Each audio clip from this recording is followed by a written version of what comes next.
All right. Um, Hi, everyone. Thanks for joining us today. I'm Nazar from Under Defense, and with me, GR, the CISO of Aura, and a person with more scars from security battles than most of us would like to admit. Today's session is intentionally informal. It's more about, let's be real about security conversation than a deck-driven sales pitch. We will share our experience, good and bad, on the building a business case for managed security. Whenever you're thinking, SOC as a service, managed detection response, hybrid setups, and keeping it all in-house. And hopefully, you'll leave with practical points that help you to frame the conversation with your CFO, your board, or that one colleague who's still thinking security is IT problem. So main talking points for today is we'll start with unpacking the real world decision points, what pushed the companies to consider outsourcing security or building it in-house. GR will walk us through the different models he's worked with, fully in-house, hybrid, outsourced, and where he sees the value in each. We'll touch on the things like SIEM ownership, avoiding the vendor lock-in, which is very important, and how to keep control over your security data. And of course, we'll leave 10 to 15 minutes for your questions. Feel free to drop them in the chat anytime. GR, like with your impressive background in cyber, I was really pleasantly surprised seeing you was 23 years CISO of Micron, a famous semiconductor company, and then a CISO for Darktrace, a very, very, respectful product vendor. We love that company. We love that product. They really save the day for multiple customers of us. And like I have never seen the Micron or Darktrace ever in the breaches. So I believe this is one of your strong contribution in it. Like, and again, 23 years with the company. It's not the thing that modern like younger generation workforce have this loyalty, respect, and stickiness to their employers. You get a lot of this experience with the company, but nowadays with Aura, you transfer this experience and build your own stack. I'm really curious to if you can share with us your experience. How was you selecting the stack and where MDR fits in? Nazar, thanks for having me, and thanks for the kind words. I don't know if I can personally take credit for the track record at Micron and Darktrace. Both have wonderful teams as well, but I have a lot of years of experience, have learned a lot of lessons, and I'm hoping to share some of them with your audience today. The diving into the question on the board, and let me also I changed my background because I think it was causing some display problems. So forgive my windows. The selection of a security stack always comes down to constraints and variables. It's never the same decision for every organization.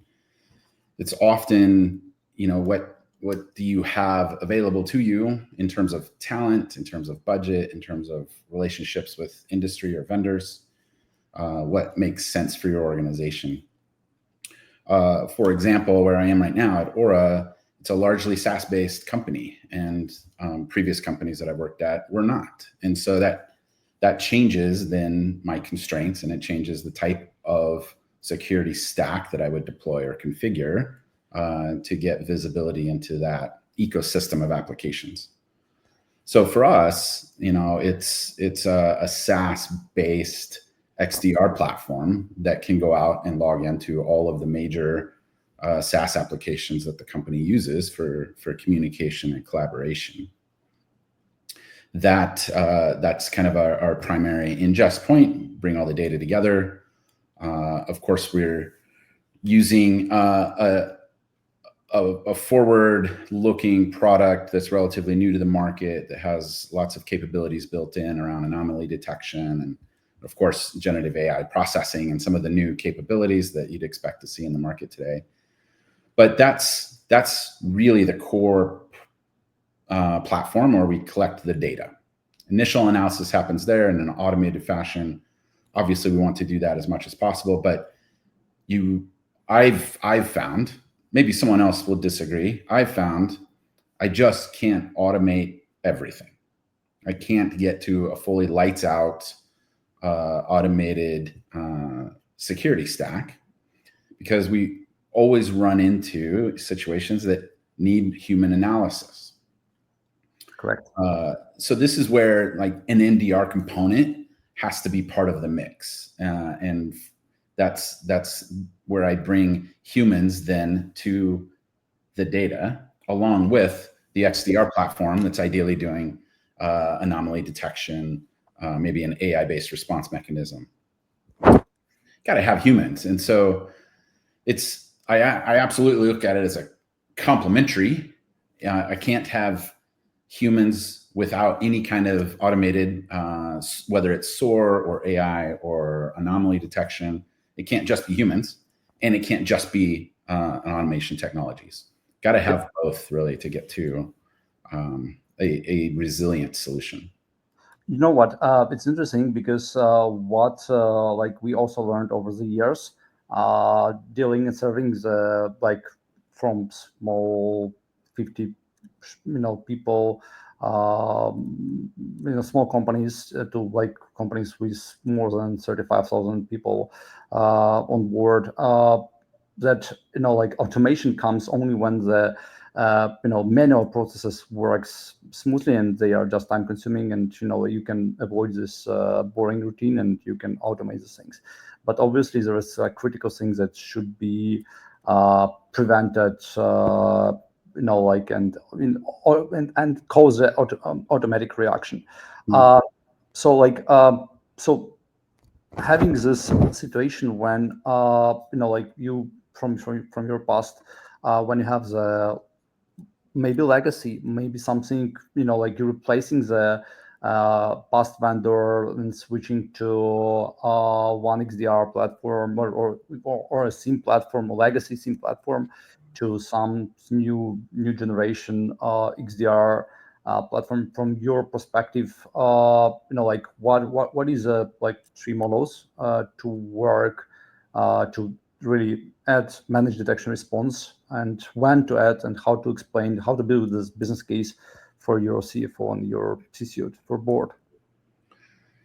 Yeah, I have some gray hairs, and and a lot of that comes from, I've just been doing this a long time, and I've had the privilege and the ability to build security capabilities and teams and technologies in a fully on-prem environment with just on-prem software, and then fast forward to today where it's entirely SaaS and nothing on-prem. So in each one of those models, you have the same kind of choice with people. My very first team was much smaller, and we could handle the security volume of traffic and log traffic with a fully in-house team. And given the market that you might be hiring within, that's possible or it's not possible. As that team grows and different skill sets are required, it becomes challenging to hire a pretty niche skill set in a tier 2 or tier 3 market. And then, remote work adds another variable to this. So for some teams, as they go through those growing pains, may not be able to staff a completely in-house team to do this work.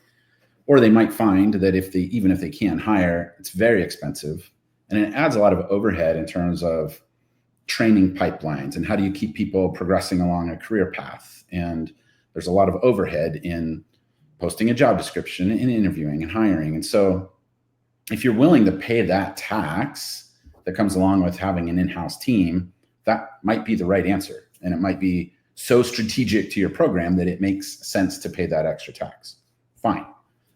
Then there's room for a hybrid model where maybe it makes sense for the organization to leverage labor from a different geo, from a location perspective, or from a vendor or contractor, where you can offload some of that overhead of hiring and firing and kind of keeping people rotating through along their career journey, but maybe keep that at a particular skill set from a leveling perspective. So we often think in terms of level 1, level 2, level 3 in terms of growth. If I can offshore or have a contractor or partner take on the level 1 work, that work tends to be very commoditized, very documented, easy to bring somebody on and train them up. And then people are frequently moving on in their career path. So you get a higher level of turnover in that role. So it might make sense for me to ask a vendor to manage that turnover, but I still keep a level 2 or level 3 team in-house. And the strategy there is usually tied to business knowledge. I want a senior security engineer or analyst that understands how the business works on the inside. They're in a much better place to make judgments on risk. So in a hybrid model, I can take advantage of outsourcing the labor management aspects of level 1 work. If they flag something that needs to be looked at further, then push that up to the level 2 team and get that business perspective. But that allows me to kind of be in this middle ground from a budget perspective and a time perspective. For smaller companies and smaller organizations may not have the luxury or the ability to hire in-house staff. And we see that a lot in small to medium-sized companies, startups, that sort of demographic. And so a fully outsourced team starts to be a real solution there for folks that can't build their own. And then leveraging a partner that is doing that development and promoting people along a career path in-house. They still build up key knowledge that stays within the team, but now they're able to focus that on a particular customer. And so as an organization that needs help funding or sourcing labor for their security program, a fully outsourced model makes sense in a lot of ways and starts to get multiplier effects because you've got a team of experienced people now that get visibility to many customers and are able to leverage best practices across their customer set. Out of curiosity, on which company's size or age or revenue, you think that companies should start building the SecOps function and breach prevention system to actually, add this 24/7 logs monitoring to avoid the breach, because tools alone doesn't save the day. And it's about people, process, and tools, and what should be the age of the company, size of the team, size of IT team, because I noticed you also was a IT manager for a while, so that solid IT background should be also included in this calculation. So what is your opinion on that? I think again, it's going to vary per organization. I find there's a startup community like 0 to 2 years, in which you have companies that are building really exciting technology. Their customers are interested. Sometimes large established customers are interested. And then the third-party risk program of that customer turns around and says, okay, well, how's your security?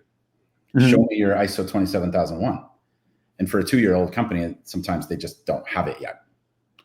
And so I think that's a really nice fit for a fully outsourced MDR program where I can lean on a trusted partner to help me get through a certification process, help me staff a monitoring and response function, and kind of be that security foundation to free up my engineers to innovate on the product. And I see this type of company quite a bit because I've just been working with more startups lately. And so I think that model proves itself out over and over.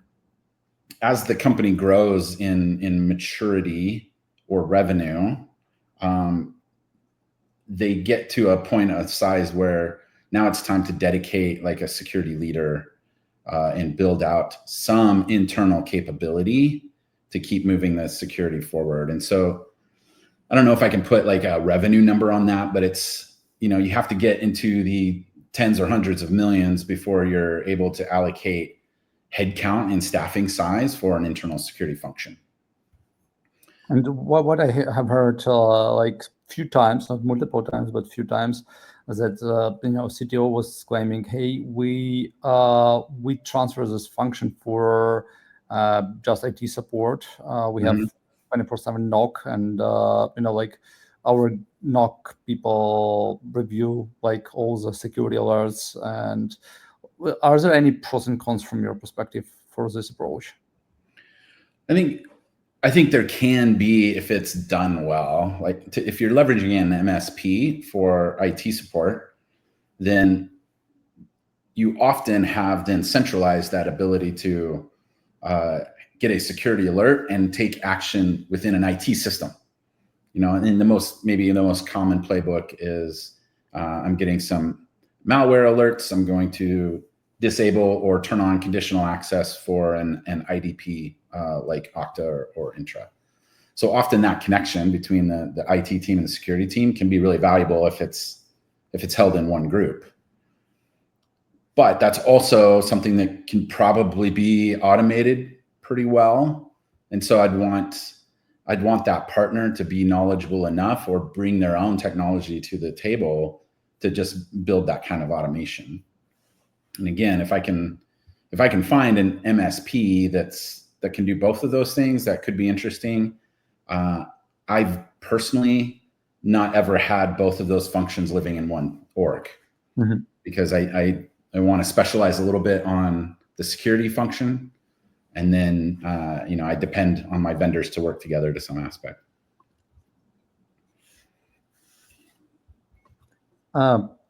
Okay, so speaking previously about your experience with like blended model, what is the value of combining external tier 1 with your internal tier 2, tier 3, and how you can scale the incident response without overhiring? I touched on it earlier. I think there's advantages from multiple aspects. First of all, if you're managing to a budget and you've got to be concerned with your spend on labor, then having a tier 1 with a partner can often bring down your kind of blended labor rates. And so that's an important component whenever you're going back to talk to a CFO or some other kind of budget owner to show that you're paying attention and taking advantage of different labor models to bring down the company's and the organization's overall cost. There's another aspect, I think, from a talent and knowledge management perspective as well, where you have a tier 1 team that sees a lot of data, but they don't always understand a deeper context behind it. And so if you can set up a feedback loop with the tier 2 function, it can be really valuable in helping that tier 1 level up faster, which in an ideal world, then they're deflecting more escalations to tier 2. And if I can get that model to work, now it frees up my tier 2 people to invest more in proactive or preventative security work within the organization, as opposed to taking escalations from tier 1. Sometimes it takes a number of months to get into that cadence, but I found that to be a really helpful benefit as well. I'm always looking for how can I get more proactive on risk and security, and some of that is by knowledge management, application of technology, and trying to process and deflect those security events from escalating. Unless they really need to, then obviously we want them as fast as possible. I think the other consideration from an MDR perspective is, how do you determine when it's needed within the organization? Some of that comes from overall maturity growth. Like we kind of talked about earlier, a company gets to a certain size, they start getting customer questions about what's your security program look like. I think that's coming earlier and earlier in a company's life cycle now than it used to be, perhaps. I believe like the compliance questions are usually the first one, and then how do you have logs for like everything we use and so on and so far, and then only then they start thinking about like practical security, because vendor in a often in the questionnaires they ask, have you ever experienced a data breach? Do you have it? What is your EDR technology you have in place? And if there is nothing in that field in the questionnaire, it's a problem. Yeah, absolutely. And sometimes it's hard to produce a compliance answer right off the bat. And so sometimes what I see is a company will say, well, here's all of my policies, right? And that's something. But I think those questions come earlier, and they don't get easier as time passes or as the company grows. And so at some point you have to talk about scale and how do we scale to meet maybe a growing amount of data ingest, which drives a growing number of security events to be reviewed. There's also the scale, and this is hopefully everyone has this problem, in which you have so many prospects and customer conversations happening that it's driving a large number of inquiries into your security team around customer questionnaires, or walk me through the compliance audit report, get on the phone with me and answer questions about your security. So that is a scaling challenge for sure. And you start to get bogged down from a security team perspective, because each customer wants to ask their unique questions. We do a lot of things to try to automate that, to try to standardize. There's an entire industry devoted to automating questionnaires and AI questionnaire responses and trust centers and all of this thing, which is trying to deflect all of those customer questions, but that becomes a scaling challenge at some point. And it can also lead to the moment when the true state of the security program can be really lost in a blurry response, auto-completed questionnaires, by AI. So have you ever asked a vendor to showcase you their security program, and how tough are you in challenging the vendor of showcase me how you protecting yourself and my data? We ask that question a lot, and I get asked that question a lot, and so we have this whole kind of world of third-party risk management that goes both ways, up and downstream. I'm sure you get it as well. I find it fascinating, the state that we're in right now in this point of history, because I've got AI generated questions and responses on both sides. Mm-hmm. So I got a trust center maybe that a vendor is trying to direct me to validate their security program. Meanwhile, I got my GRC system that's generating questions and wanting to connect controls, and so much of this, it has to be done. We've got to do the diligence. We've got to mark the paper. Does it prevent an incident from happening tomorrow? No.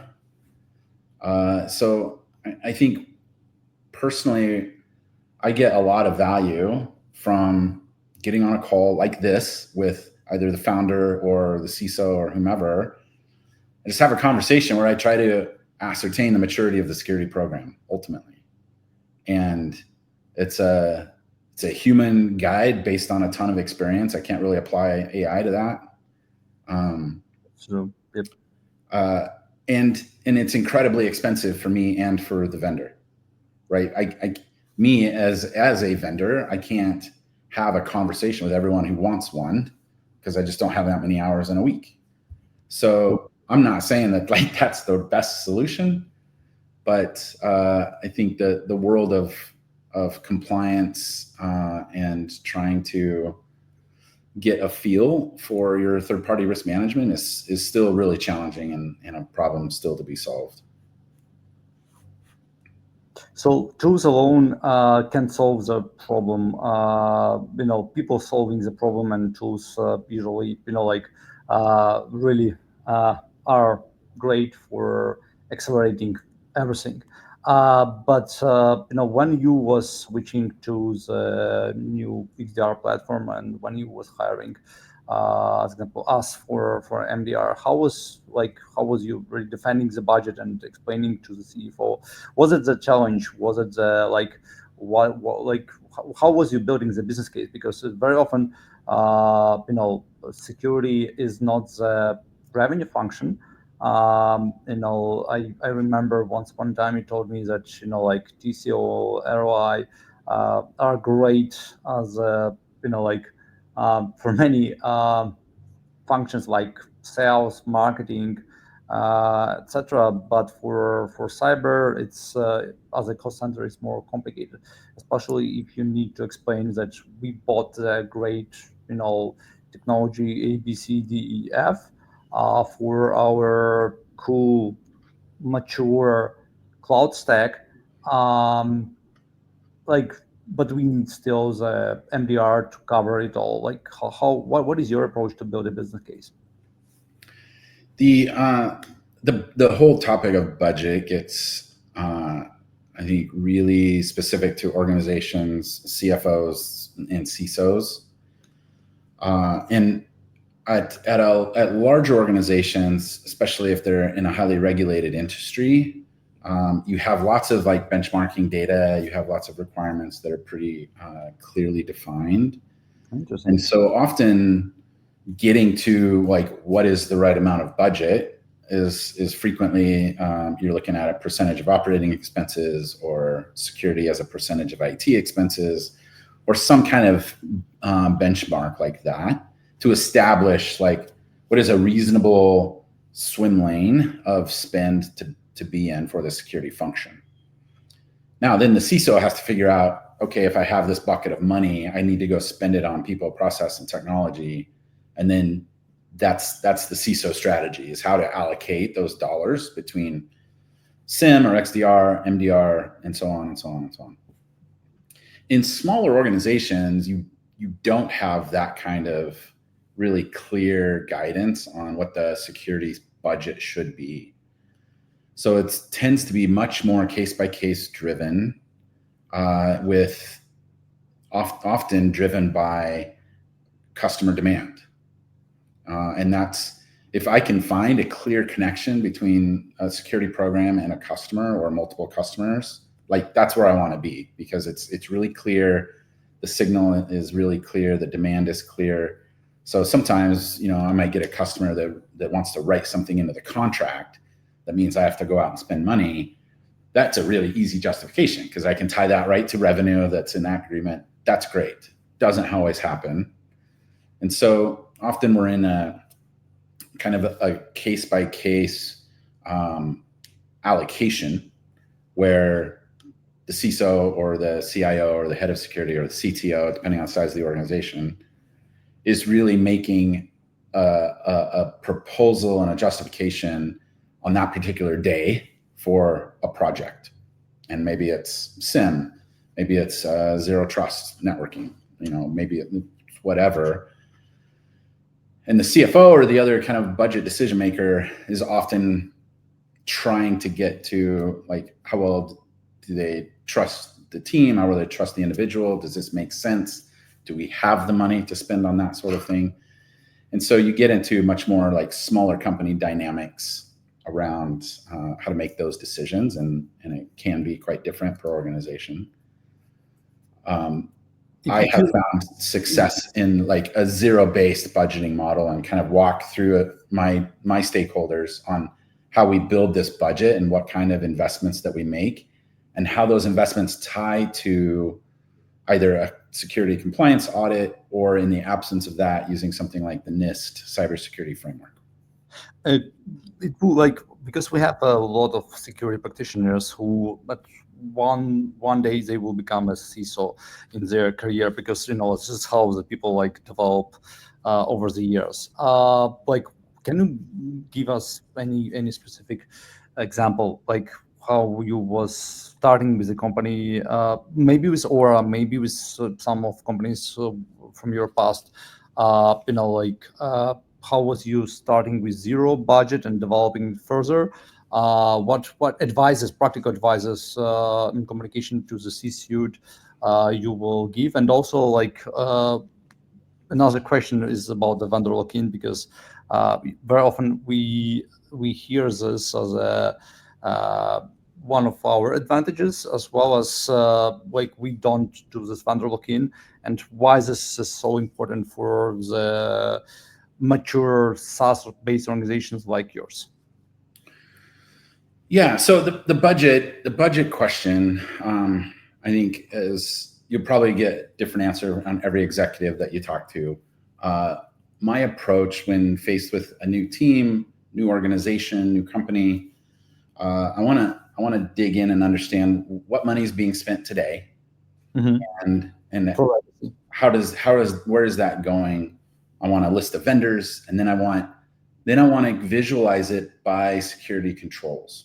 Right, and that's where I come back to using NIST cybersecurity framework as an easily accessible lens to look at risk controls. Very high level, very easy to digest for even non-security folks.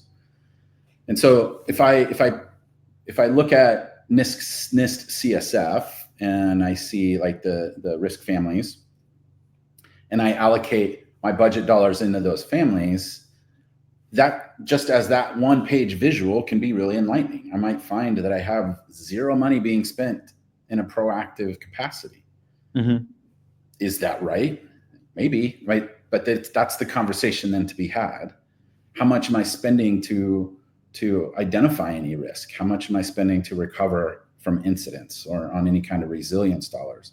So the cybersecurity framework will help me put a picture together of where this money is being spent and how it's layered. That can be just a great artifact to have that decision with stakeholders about, like, is this what we want? Like, maybe it is, but that's the decision to be had. So once you get through that conversation, and you might find then that we do need to spend more money on incident detection. That generally leads us into like a SIM conversation, XDR, MDR, and then that's where we end up with a build versus buy decision frequently. So as we talked through different MDR models, some of the MDR providers, I think you guys will also, if we wanted you to, will bring their own SIM technology with. Say, okay, again, for a small organization, it might make a ton of sense. I want to go to a small MDR provider. They're going to provide the technology and the people. Great. And in that model, I, as the business, get immediate value out of that. And that's great. And as we continue to refine, that business logic then is getting configured in the vendor's XDR, MDR, SIM system. And that's great until the future point at which it's time to renew that agreement, or we're not getting along anymore and I want to go with a different vendor. And many people are getting surprised, because when they make a vendor switch at that point, the business logic, the correlation rules, the automation rules, that does not come with. And so when I switch to another vendor, I get to start all over on that like tuning process. And so for me, and some other organization I've talked to, if you have the ability, I like to have separate relationships and vendors for the MDR team versus the XDR or SIM data capability. And the reason I want that is so all of my business logic stays with me in the event that I change MDR providers. And again, this is like a strategic thing. It's based on lessons learned in the past, scars or burns or like bad memories. But if you can be more specific on the cases, it will be really great for our audience. What's that?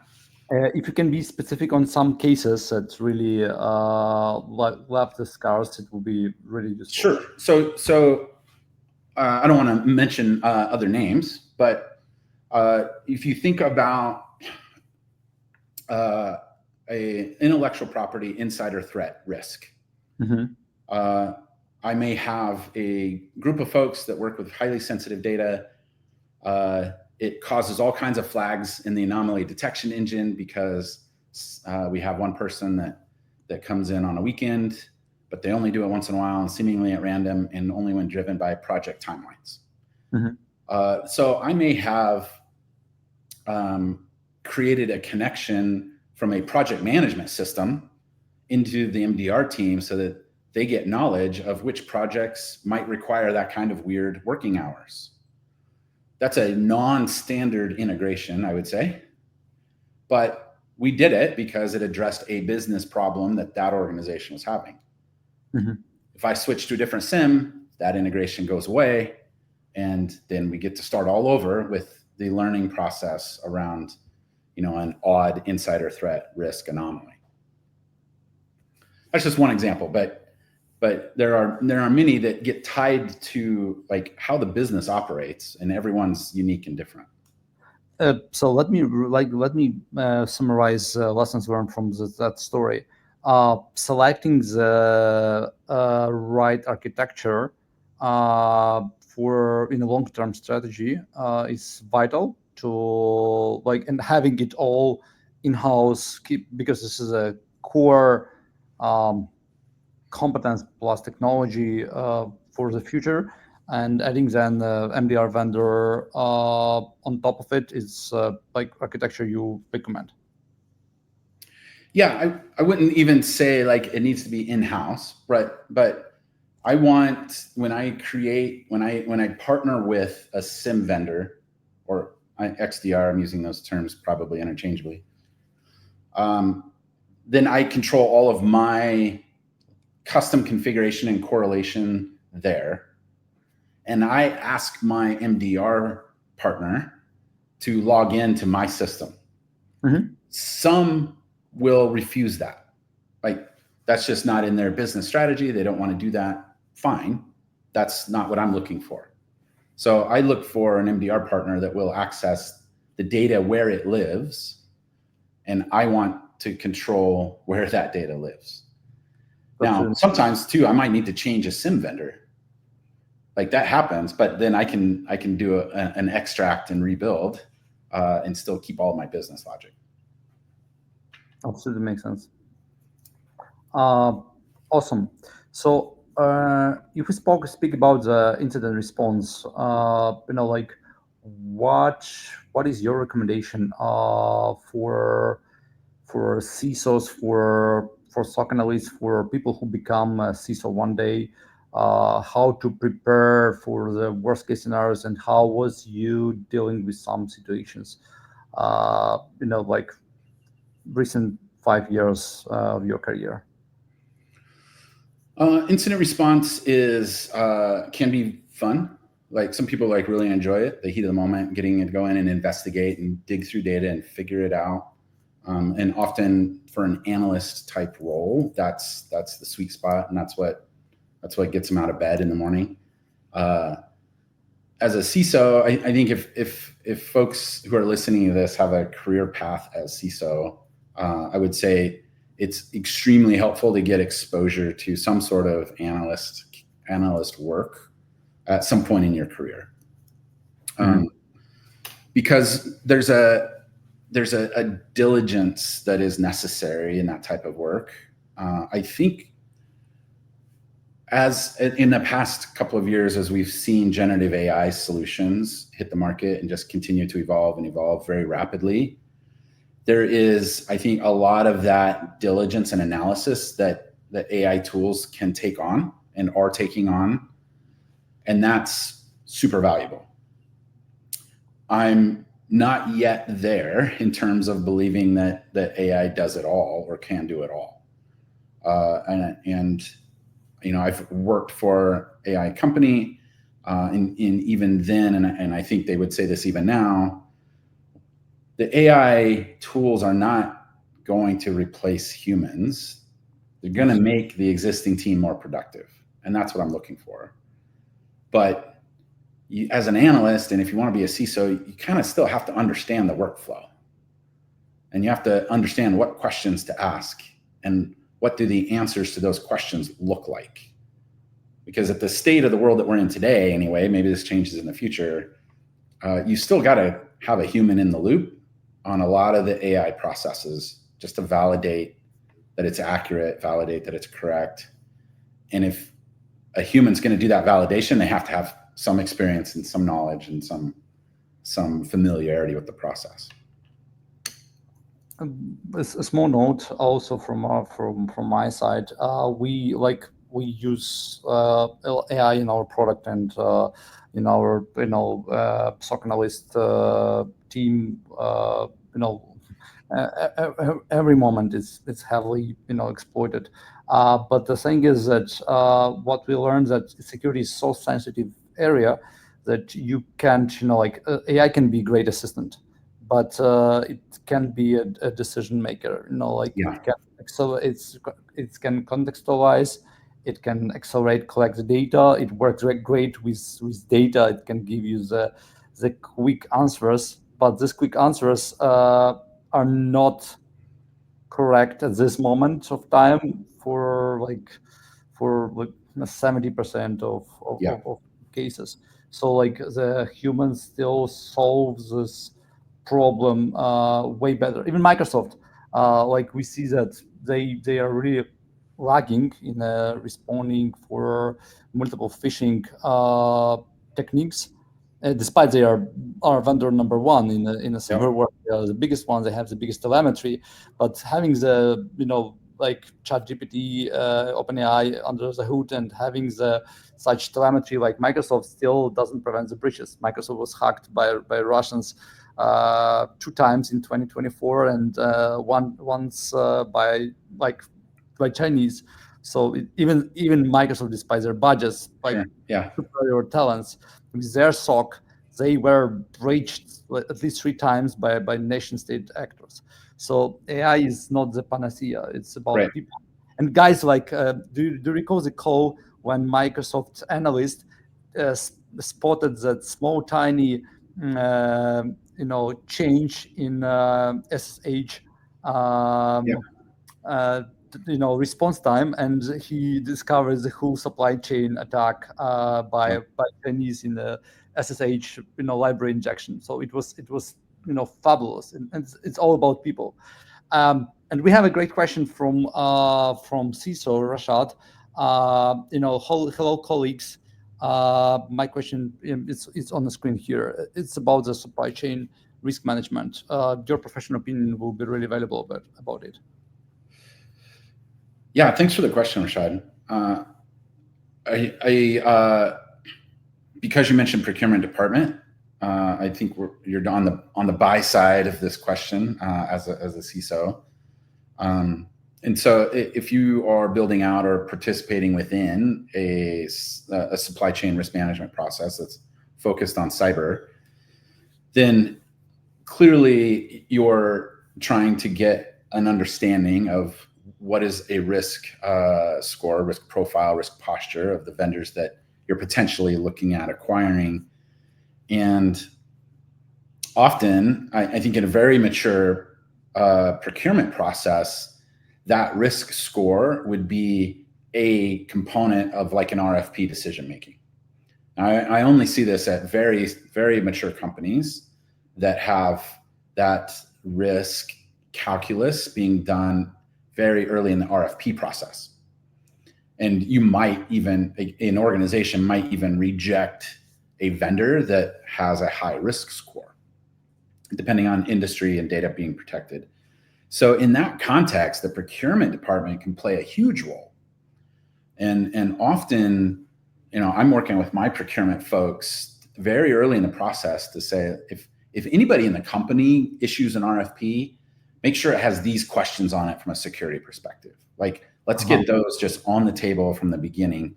Even if I'm not yet gotten it into like the actual decision criteria, I want the questions going to the vendor right from the start, because some of them take some time to come back. Like the easy one, send me your SOC 2, send me your report. But if I have a questionnaire, maybe that's targeted towards the risks that I'm most concerned about, I want to get that in the hands of the vendor sales team right off the bat so that they can process those and come back. There's another way that I use procurement, maybe after the sale, but again, if you think about it in a supply chain risk perspective, and that is to help me identify shadow IT. Mm-hmm. So you've got a procurement process probably, and most people do the right thing, participate in that. And then you have somebody that's using a credit card to go out and buy some SaaS application completely outside of the company's processes and procedures, but it happens. And then all of a sudden you've got a copy of data up in that vendor. So I'm working with procurement and with the accounting teams to look at credit card expenses, receipts. Like, do we have anything in the accounting system that shows me where spend is going that isn't already accounted for in our primary supply chain processes? And so I've used that to just find leaks in the supply chain process, to find gaps to address with people. Hopefully this is kind of where you're wanting to go, but I think procurement plays a strong role, especially in the RFP process up front. Super. It was very useful for me as well. Thank you for that. And interesting thing is that shallow D is absolutely a big problem, and like recently we as a MDR vendor also like faced it like in the last 2 weeks in two like huge critical cases. It was funny because the huge company like really like more than 30,000 people, they were breached, and then 6 months after like our SOC discovered that like one of the accounts is used for sending the phishing pages, phishing emails, and we start digging, and we discovered that there is a absolutely hidden infrastructure done by one of suppliers, and like nobody in IT and security was really like knowing about where it is, how it's hosted, like not so much in details. And the most critical question was, okay, there is that application, where are the logs stored? And like it's always a big question. So like it's a great idea to add this standard operation procedure in each like product release, or to dealing with suppliers that logs should be shipped into this location, into this SIM, into this port. You should contact these people. So it can be built in as a standard operation procedure for dealing with procurement. It was a big aha moment. And the same was with another company, also huge retailer, where there was a CRM platform, very cool CRM, but like with obviously clients, financial data, and everything. And it was also a pilot project, still a pilot, and it's early days, but the data was there, and hackers, they do not sleep. So 2 a.m. in the morning, they knocked. They were already in a CRM, and the question was, like that logging wasn't activated on this specific servers in the amount that we require to get the full picture. So visibility gap is always issue. So Yeah. what is your approach to deal with the shadow IT? What is your recommendation? What is your best practice? It's tough. I mean, it's tough. It's got to be a multifaceted approach, and I think one of those components has to just be building relationships within the organization, and making sure that people know that they have a place to come and ask questions, that they have a place to come and get guidance, that you're not going to try to get them fired for doing something crazy. But really building the security team, building relationships of trust within the organization, I think is very important. And it doesn't require any technology, and it doesn't require any budget. But I think most people want to do the right thing. They're just under pressure to get their job done. And so, how do we find the path forward where getting their job done is using the right components in the approved technology stack? And I think if you can resolve some of those friction points, the shadow IT problem gets way easier. I don't think it ever gets solved, because you do have people that just don't care to play according to the process. But I think a lot of times it's a relationship issue more than a technology issue.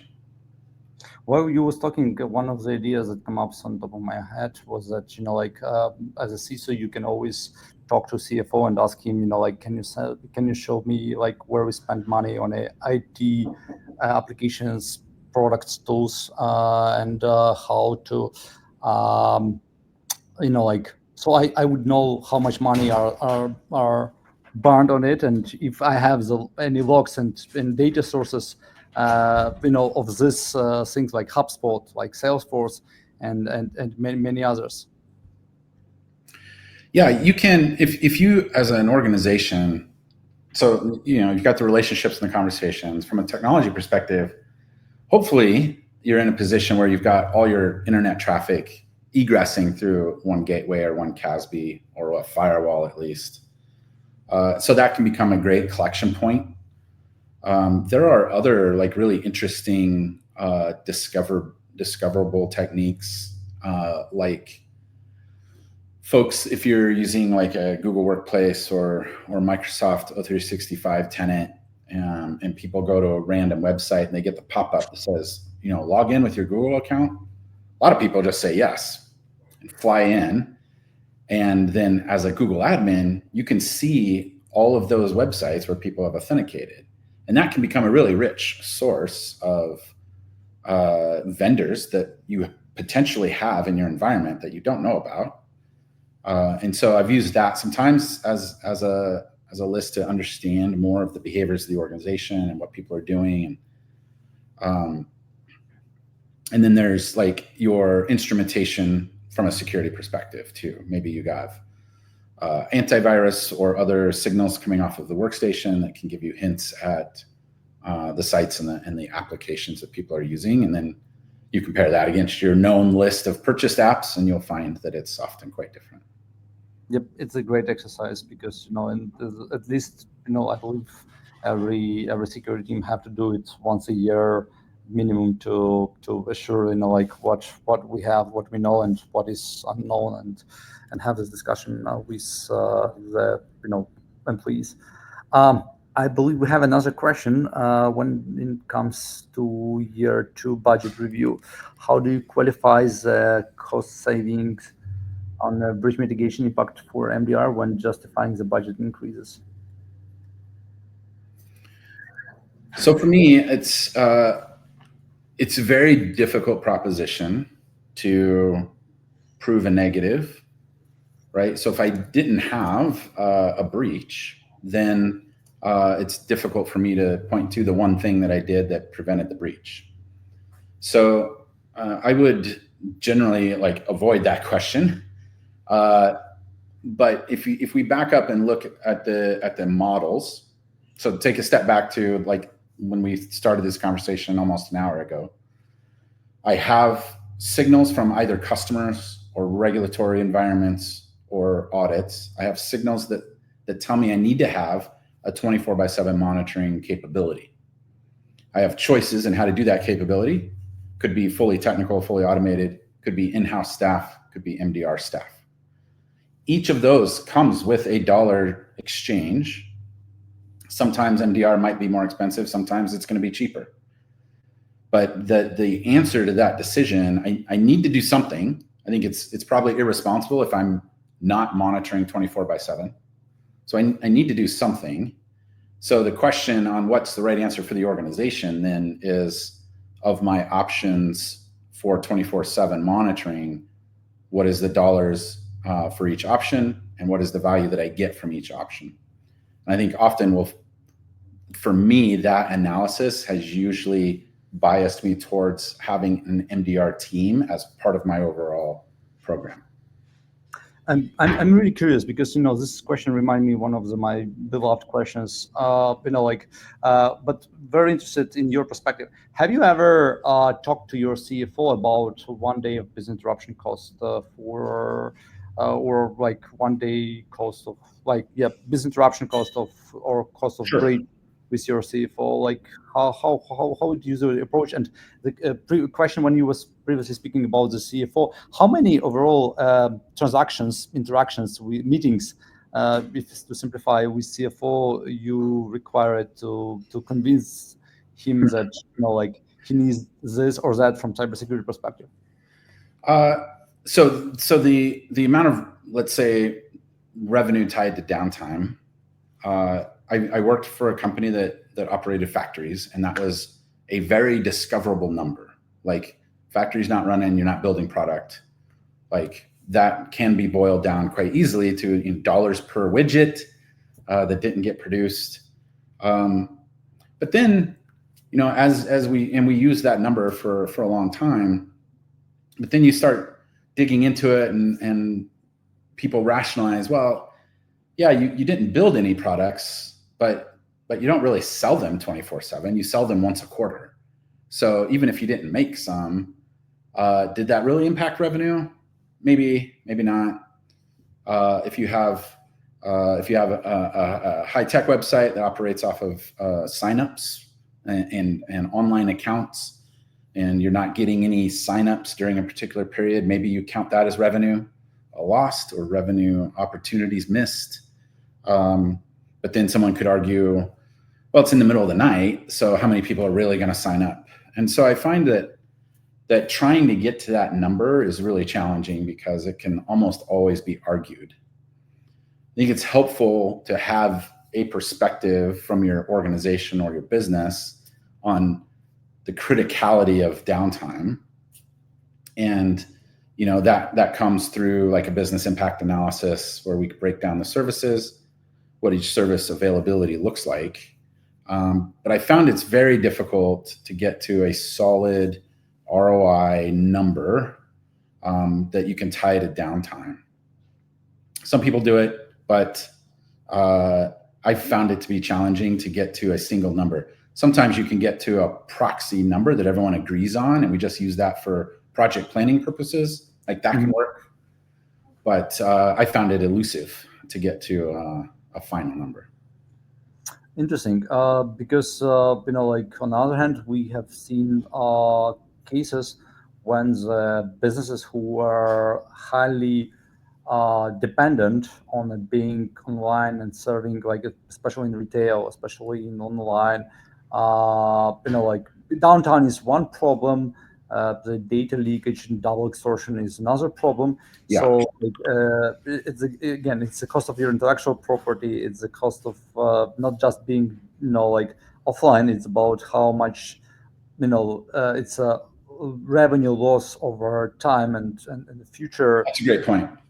Yeah, there's downstream impacts that get missed if you're just looking at the immediate downtime, for sure. And so you don't use this like Excel spreadsheets, financial calculations to articulate to your management that this is like the cost of IT security function, and this is what this risk reduction function do for the business. Every organization is going to look at that differently. Yes. Many organizations that are driven by compliance or regulatory you just have to have the function. You're not justifying whether to spend the money or not spend the money. You're justifying whether to spend another 3% or another 5%. So this is the conversation. And again, it's small to medium-sized organizations.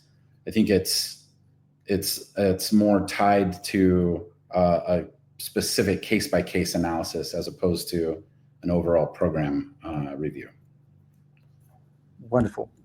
Thank you so much, GR, for your thoughts. I just wanted to pick up for the audience.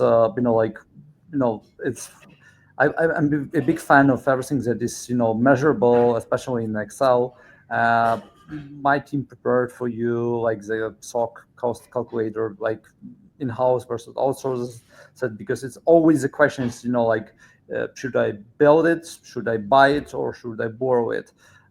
So we prepare this. You can open an defense website and you will find it as a SOC cost calculator, and try to do this exercise to evaluate what is more reasonable for you to do it in house or depending on your location across the world, and there's a small ads, why in defense, what we do for our enterprise customers. We really focus on the people first approach and customization, and getting maximum from the tools you already own, because we see that customers buy some tools, they have the preferences, they want to keep the legacy or the cost was of some specific instruments like SIEM was that reasonable, so it makes sense for organization to stick with it, to stay with that for a few next years.